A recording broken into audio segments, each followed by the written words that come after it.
two candidates in this race are going to face each other in November.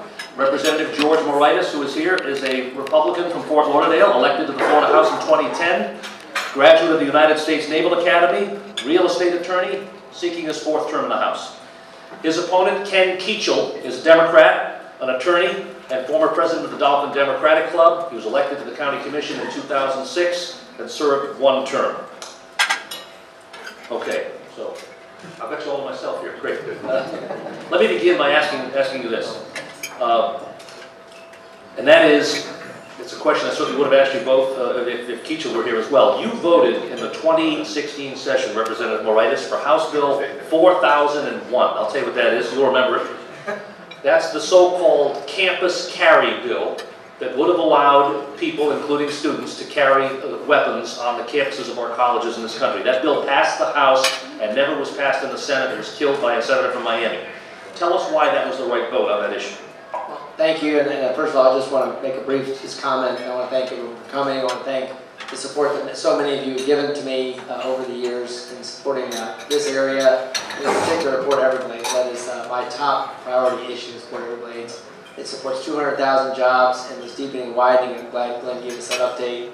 I've offered to help with that in the press, whatever we need to do to help beat this effort back, because we have to have the support go forward. But to answer the question, the bill basically would allow anyone over 21 years old to have that has a concealed weapon permit to go onto the campus. And FSU had a shooting on their campus in the library. Unfortunately, the police responded fairly quickly. But again, a lot of the comments we received were people shouldn't have to sort of check their rights out just because they walk onto a college campus. And so I agree that there can be a problem with youth and guns, but the bill did only allow over 21-year-olds to have it. Okay. Let me ask you a 30,000-foot view question, and that is, as you are a Republican member of a Republican House, and you are one of, or maybe one of only two, or maybe the only Republican House member from your delegation in Broward County. Only one. Okay. That's not a new situation. But I want to ask you how you. It's often said in Tallahassee that the rank and file members in the House have to toe the company line. Leadership tells you how to vote. Leadership dictates how you vote on major issues. I'd like you to address how much truth there is to that, and how you balance being a Republican, loyal to your district and your leadership, and also being in a Democratic county. Well, I always put the district first. Again, no matter what anybody's going to tell me, I'm going to fight for Port Everglades. I'm going to fight for beach for nourishment. I'm going to fight for public education funding in our area. I have taken votes against our leadership. By and large, you share the philosophy of leadership, so it shouldn't be that difficult to vote for a lot of things that are being proposed. I would also say that there are things like there was a wage ordinance that Broward County has that allows for an arbitration for people who have not been paid properly to, instead of having to go to court, to go before this arbitration panel. I did not support efforts to repeal that. So I've also been given a lot of awards by different local government organizations, League of Cities, Association of Counties, for my support of local government. So the balance has been, I want to work with the Republicans, obviously I am one, but I also have had a fantastic relationship with our delegation in Broward. It's like I say, it's mostly Democrats, but the truth is a lot of these issues that we fight for, we've got homeless funding for Fort Lauderdale. That was an issue I fought with Bobby DeVos, I fought with a lot of issues with Gwen and Jim over the years. Again, a lot of these issues we fight for in Tallahassee are more regional. Joe Geller, I saw him here as well. Again, a lot of these issues really are bipartisan when it comes to our area. Okay. You mentioned the port a number of times. I want to ask you a question about Port Everglades and about this larger community, the 17th Street Causeway, the Convention Center, the airport, this whole area. Vital not just to the Broward County, vital to this region and this state's economy. And after all these years, talking about the more things change, after all these years we're seeing there's finally beginning to be some movement in getting a signature hotel at the Convention Center, which is what I wrote stories about this in 1986, so it's been a while. But here's my question. I love coming back here to visit, but traffic in Broward County, which has always been a challenge, is just, you can feel this part of town just groaning under the weight of all the traffic. What is the state of Florida, what can the legislature do to help a growing community like this cope with traffic problems? Well, the state has a $9 billion infrastructure program. It's called the Work Program for Florida Department of Transportation. And when it comes to local infrastructure needs, basically the county has a process to decide what they're going to do. They take input from the communities. I don't really favor a top-down approach to something like this. I do like what we have, which is that the county, through this called the Metropolitan Planning Organization, submits requests. Now, as a legislator, sometimes I get involved. The city will say, we didn't make it onto the request this year for whatever reason. The airport authority has come to me in the past and asked for a special appropriation or help in that way. But I really do favor the local governments and local agencies bringing that stuff up through the Department of Transportation work program, and then we review it as a legislature. When you get around District 93 and people talk about quality of life issues, what kinds of issues do you hear about the most? Well, I mean, people are always concerned about crime, and keeping our communities safe. That's a huge quality of life issue. I just heard someone today, the German guy said something like, my wife says this is a very high crime area, maybe we should move. And instead of saying maybe we should move, maybe we should do more to kind of invest in the community, affordable housing, the law enforcement.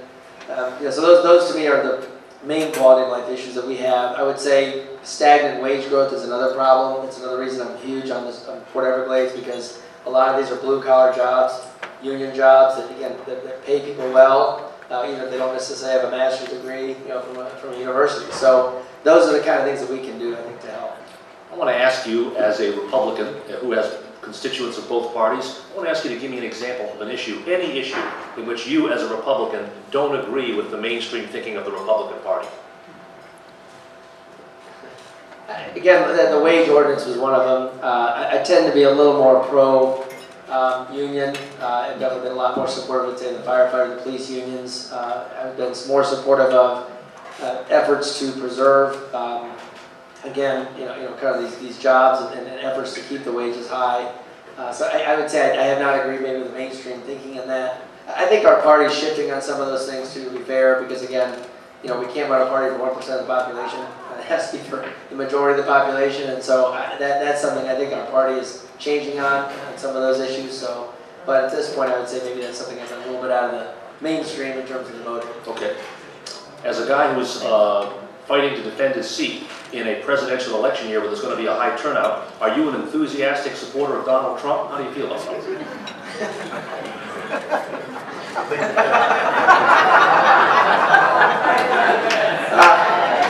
Good question. I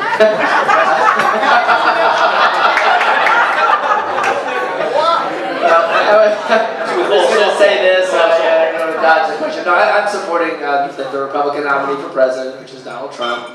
He wasn't my first choice in the primary, my second choice in the primary, but he is the nominee at this point. So I do feel that he's in the best position to change the trajectory of our country. But again, I've got a lot of friends who are even Republicans that disagree with that viewpoint, and we'll just have to see. I don't want to sort of get too tangled up in his race when I'm running my own race in this area to fight for our area. I understand, but I asked this follow-up question in all seriousness, which is this. This is what some Republicans around the state that I talk to are concerned about. If Trump tanks in the next 6 to 8 weeks, a lot of Republican voters in places like Gulf Ocean Mile and Lighthouse Point are going to say to themselves, I can't never bring myself to vote for Hillary Clinton. I'm staying home. I'm not voting. And that means they're not voting for you either. So what do you feel the need to do proactively to counteract what could be a suppressed voter turnout because people have problems with Trump? Well, I mean, obviously we're going to run our own race, and in terms of we're going to get our message out. We're going to do campaigns just like everybody in every campaign does. We're going to get mail out. We're going to see if we can get a little television out. Just do the things to show that this is also a race and there are important issues in addition to just the presidential election. Again, whoever's president, again, they're in a position to do a lot for this country, but again, whoever's in the state house seat is going to be able to do a lot for this port, and a lot for the beach, and a lot for this community. So I think it's important to do that. Of course, we want to see, as a Republican, want to see better Republican turnout, just like the Democrats want to see better Democrat turnout. I mean, I think we have a duty to our parties to try to do that, but I would say it's not really great for democracy to see one particular party say we're just going to stay home and not vote. Again, that seems like a third world type of mentality. So again, I'm hoping that both parties get strong turnouts. We want to see as many people vote as possible, and just have to see where the chips fall. Okay. George, we're done. No, thank you very much. I appreciate it. It's a privilege to serve. Thank you.